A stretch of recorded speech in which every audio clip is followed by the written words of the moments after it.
समय कितना भी बुरा हो, एक कहानी के साथ में मैं आशा राठी। इस वीडियो को ध्यान से सुनना, आखिरी सीख आपकी ज़िंदगी बदल देगी।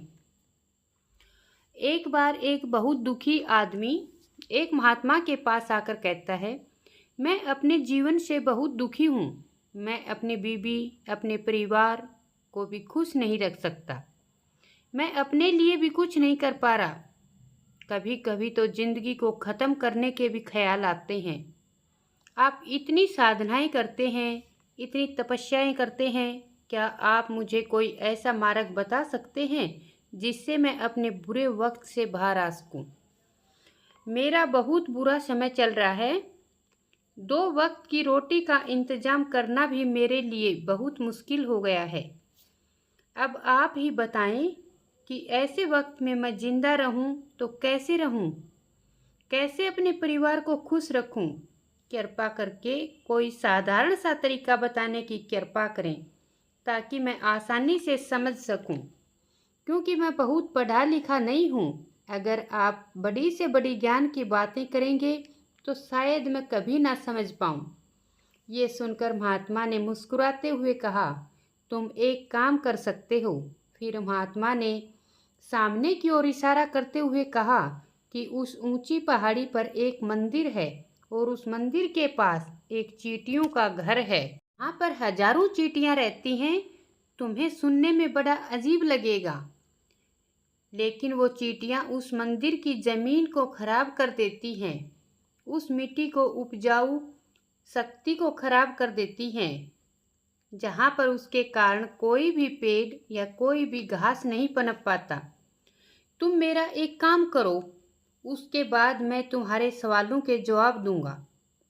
तुम 7 दिन तक रोज उस पहाड़ी पर जाओ और उस चींटियों के घर को तहस नहस कर दो, उसको तोड़ दो। जब भी तुम्हें कोई चींटियाँ का घर दिखे मंदिर के आसपास तो उसे तहस नहस कर देना, लेकिन याद रहे, घर तोड़ने में कोई भी चींटी मरना नहीं चाहिए।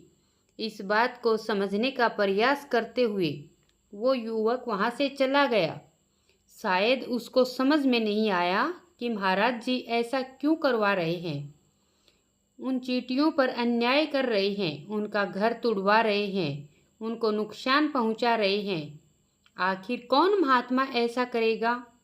लेकिन फिर भी उस महात्मा की बात मानते हुए अगले ही दिन उस पहाड़ी पर जाना शुरू कर देता है। जब वो व्यक्ति उस पहाड़ी पर पहुंचता है तो वहां देखा कि एक बहुत सारी चींटियां अपना खाना जुटाने में लगी हुई हैं। सारी चींटियां कतार में चल रही हैं और अनाज के छोटे छोटे कण उठाकर अपने घर में जमा करती जा रही हैं। ये देखकर पहले तो उस युवक का दिल कमज़ोर पड़ गया। उसने सोचा कि ये इतनी मेहनत करके अपना घर भर रही हैं और मैं इनके घर को तबाह कर दूंगा तो इनको कितना बुरा लगेगा। लेकिन फिर उस महात्मा की बात याद करते हुए उस घर को तोड़ना शुरू कर दिया। जल्द ही चींटियों में हाहाकार मच गया। वो इधर उधर दौड़ने लगी। अभी तक जो कतार में चल रही थी अब वो बिखर गई और इधर उधर अपनी जान बचाने के लिए भागने लगी। थोड़ी देर में घर टूट गया और सारी चींटियां इधर उधर छुपने के लिए भाग चुकी थी। ये करने के बाद वो युवक दुखी मन से घर वापस लौट आया। उसका मन परेशान था, दुखी था, पश्चाताप से भरा हुआ था। फिर उसने अपने बिस्तर पर लेटे लेटे ही सोचा कि अब तो उन चींटियों का घर तबाह हो चुका है, अब वहाँ वापस जाने का क्या फ़ायदा होगा, क्योंकि चींटियों का घर तहस नहस करने के लिए महाराज जी ने कहा था, जो मैं कर चुका हूँ। लेकिन फिर कुछ सोचकर अगले ही दिन वहाँ से पर जाने का निश्चय किया और अगले दिन सुबह सुबह उठकर वो वापस उसी पहाड़ पर पहुँच गया। पहाड़ी पर पहुंचकर वो उसी जगह पहुंचता है जहां पिछली सुबह उसने घर को तहस नहस कर दिया था। लेकिन वो ये देखकर चौंक जाता है कि चींटियों ने फिर उसी जगह पर अपना घर बना लिया और वो फिर से घर के लिए सामान इकट्ठा करने में जुटी हुई थी। उस आदमी को देखकर लगा कि ये चींटियां कितनी मूर्ख हैं।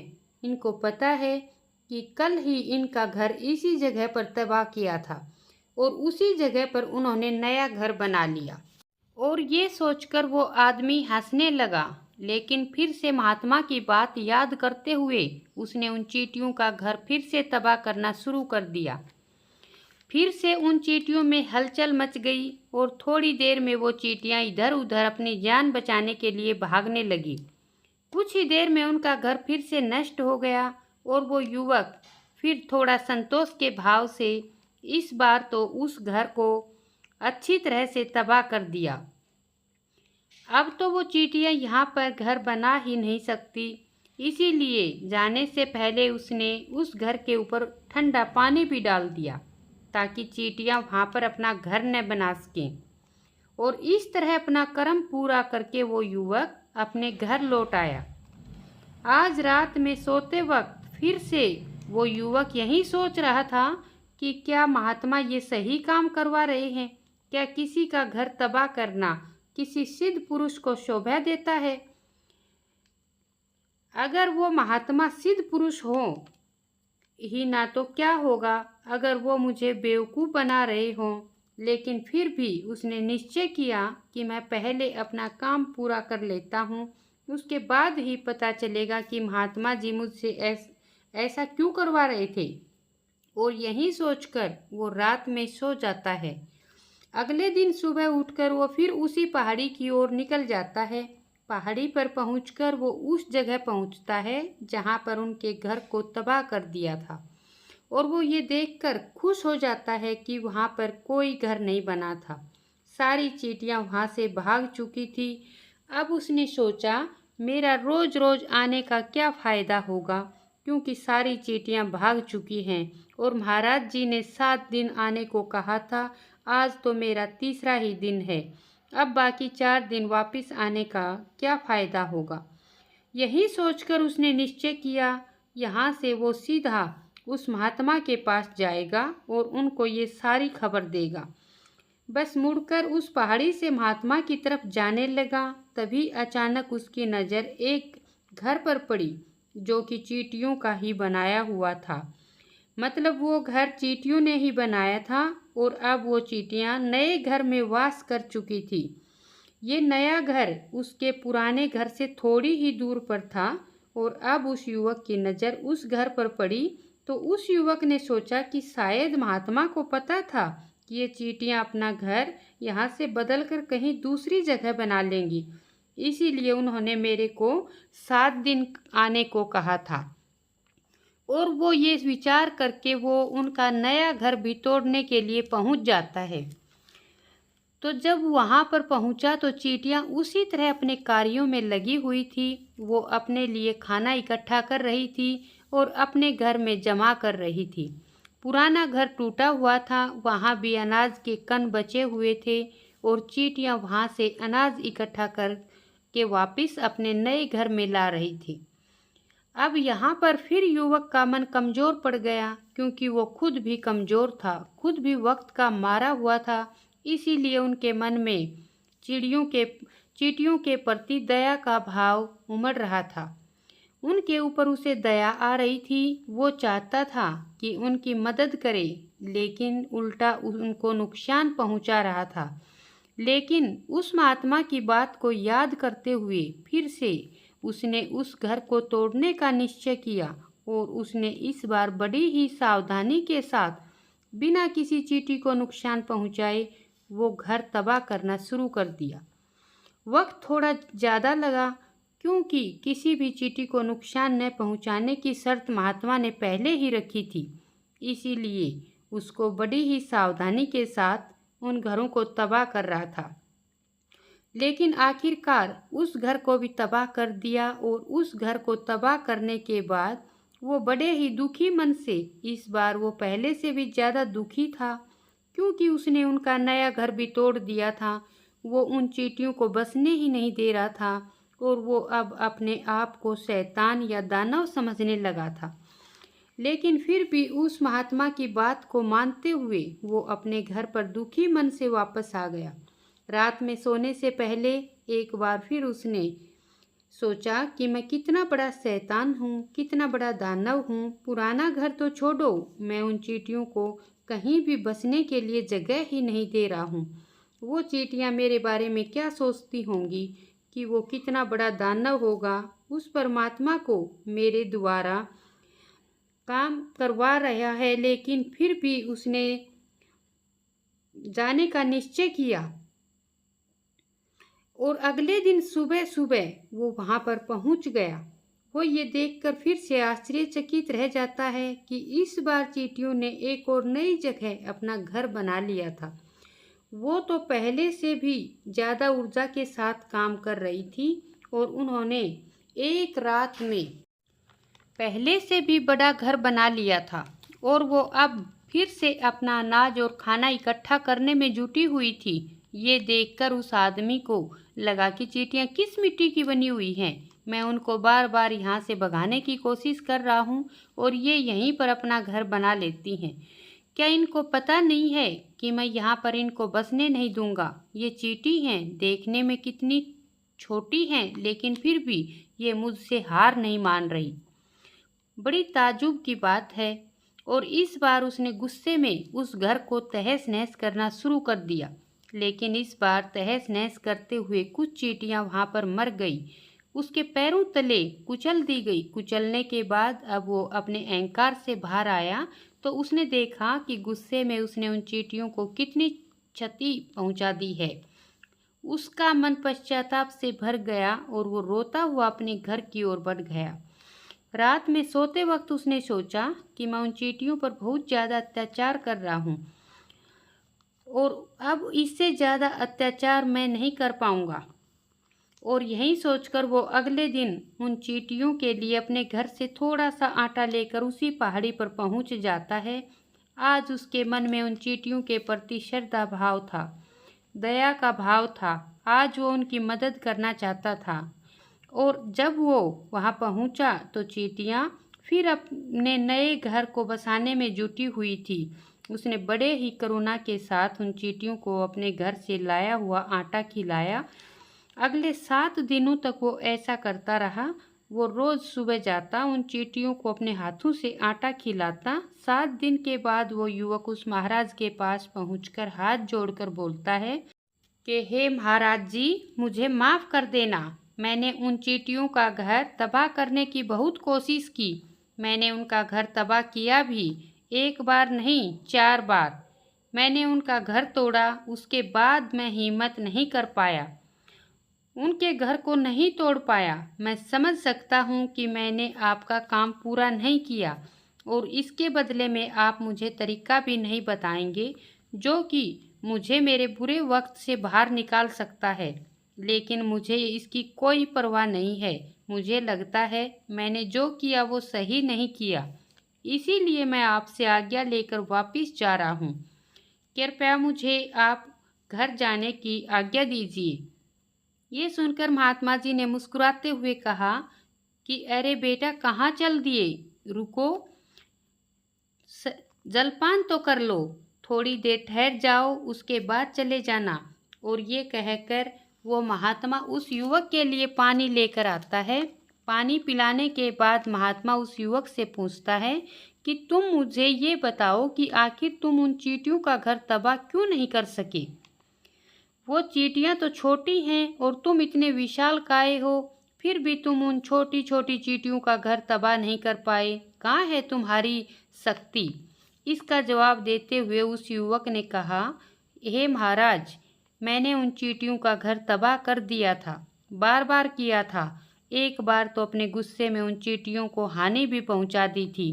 लेकिन जिस दिन उन चींटियों को हानि पहुंचाई, उसी दिन मुझे लगा कि मैं उनको क्यों हानि पहुंचा रहा हूँ, क्यों इनको इतनी तकलीफ दे रहा हूँ। और उसी दिन से मैं उनको हानि पहुंचाने की वजह, नुकसान पहुंचाने की वजह उनकी सहायता करनी शुरू कर दी। ये सुनकर उस महाराज ने कहा कि यही तो सिखाने की बात है। एक छोटी सी चींटी हमें जीवन का संदेश दे जाती है। मैंने तुम्हें उन चींटियों को तबाह करने के लिए नहीं भेजा था, मैंने तुम्हें भेजा था ताकि तुम उन चींटियों से सीख ले सको। तुम्हें क्या सीख मिली उन चींटियों से? क्या मुझे बता सकते हो? ये सुनकर उस युवक ने पूरी कहानी बयां कर दी। पूरी कहानी सुनने के बाद महाराज जी ने मुस्कुराते हुए कहा कि बेटा, पहली सीख, जो उनके घर को तोड़ने की कोशिश की, कितनी ही बार प्रयास किया कि उनका घर तबाह हो जाए, लेकिन वो हर बार अपना नया घर बना लेती थी। उन्होंने कभी भी हार नहीं मानी। अगर वो हार मान लेती तो वो चींटियां तुम्हें वहाँ नहीं मिलती। जीवन कार्यशैली का नाम है, लेकिन हम मनुष्य एक दो बार हार मिलने पर ही टूट जाते हैं, हताश हो जाते हैं और फिर जीवन में प्रयास नहीं करते। और कुछ लोग तो अपनी जिंदगी को ख़त्म करने का उतारू हो जाते हैं। लेकिन जानवरों में तुमने एक बात देखी होगी कि वो अपना जीवन खुद से कभी ख़त्म नहीं कर सकते। तुमने कभी नहीं सुना होगा कि किसी जानवर ने आत्महत्या कर ली, चाहे वो जानवर कितना भी भूखा क्यों ना हो, कितना ही दुखी क्यों ना हो, लेकिन वो हमेशा अपने जीवन के लिए संघर्ष करता रहता है। लेकिन वहीं दूसरी तरफ हम मनुष्य एक दो बार हताश होने पर ही अपना जीवन खत्म कर लेते हैं। जीवन तो कर्मशील है, कर्म है करने का नाम है, और जीवन और मृत्यु आखिरी विश्राम है, परम विश्राम है। इसीलिए मृत्यु से पहले कर्म करना मत छोड़ना, क्योंकि मृत्यु के बाद तो तुम परम विश्राम में चले ही जाओगे।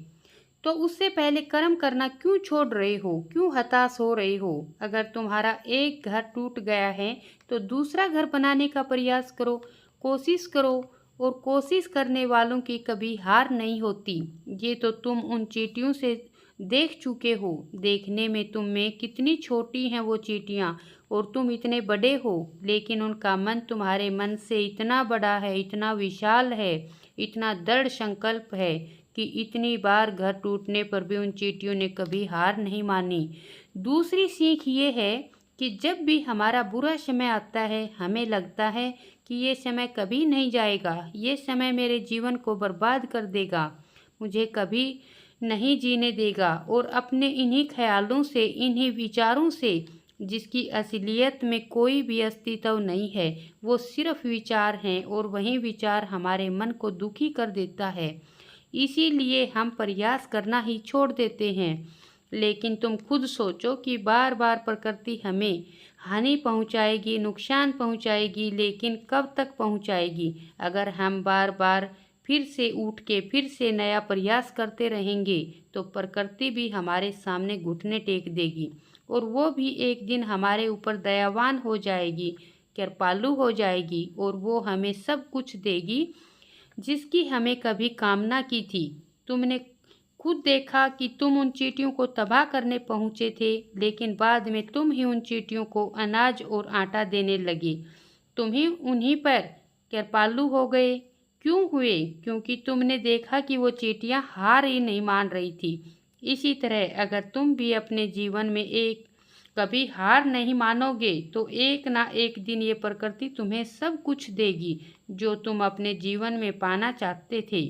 इसीलिए दो सीख याद रखना: कर्मशीलता कार्य करते जाना, और दूसरों का एक ना एक दिन प्रकृति तुम्हारी उस कार्य का परिणाम जरूर देगी। मैं आशा करती हूँ इस वीडियो से आपको काफ़ी कुछ सीखने को मिला होगा।